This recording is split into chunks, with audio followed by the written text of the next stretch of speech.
So this is my 57 Chevy wagon that I've got, and I'm putting a 454 big block Chevy in it.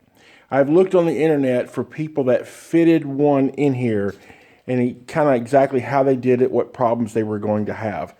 And I didn't find a lot, so I'm going to try to document some of what I had as best I can. So the first thing I did was I got a box.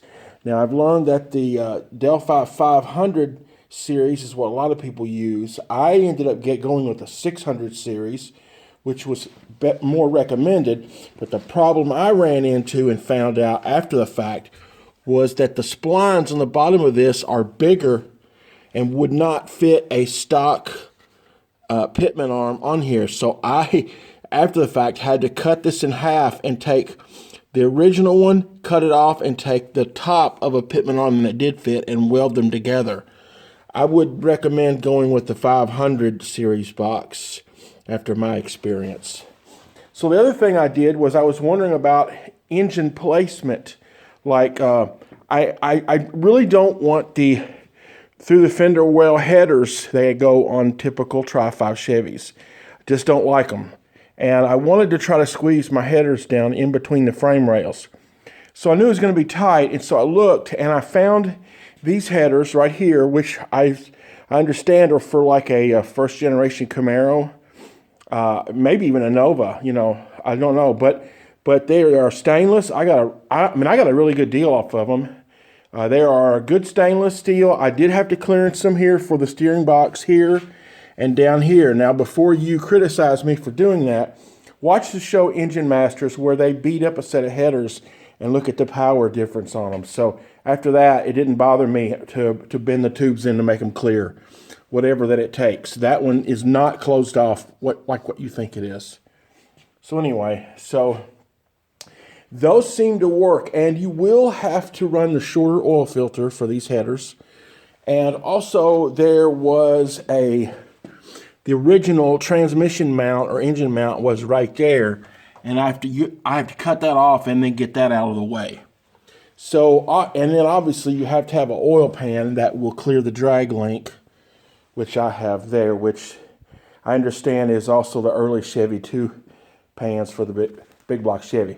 Now, they do make motor mounts where they mount here on this here and right over there, like where they weld in. But I opted not to use those because I felt like it pushed the motor back too far back, and I couldn't do that because typically you're going to run into clearance problems with the valve covers on the firewall and an HEI distributor, which I'm going to run without having to beat that in. So I made my own mounts, simple angle iron and pipe, and notched the pipe, welded it on it, bolted them on. I feel good about them. They're not the most cosmetically pretty, but I believe they'll be adequate and they will hold. So what I did was I hung the engine overhead from a hoist and hooked the transmission up to it, like an empty transmission, put the headers on it before I had all the machine work done on the engine, and found out where the ideal location then would clear on the oil pan and everything, because it is a challenge to squeeze it all in there.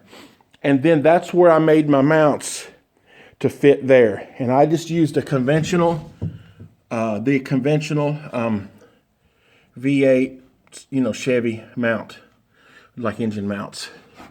So that's where I'm at with it today. And obviously by the time you watch this, I'll already have it fitted in. So I'll give a video updated later in the series, like after it's in, showing you where the engine sets, because I was wondering where will the front pulley set in relation to the radiator support. So I know it's going to be close, and I'll update you with the video later to let you know how things work out. So anyway, that's what I'm working on, putting a big block Chevy in this 57 Chevy. From Hot Rod's Wood Shop, peace out.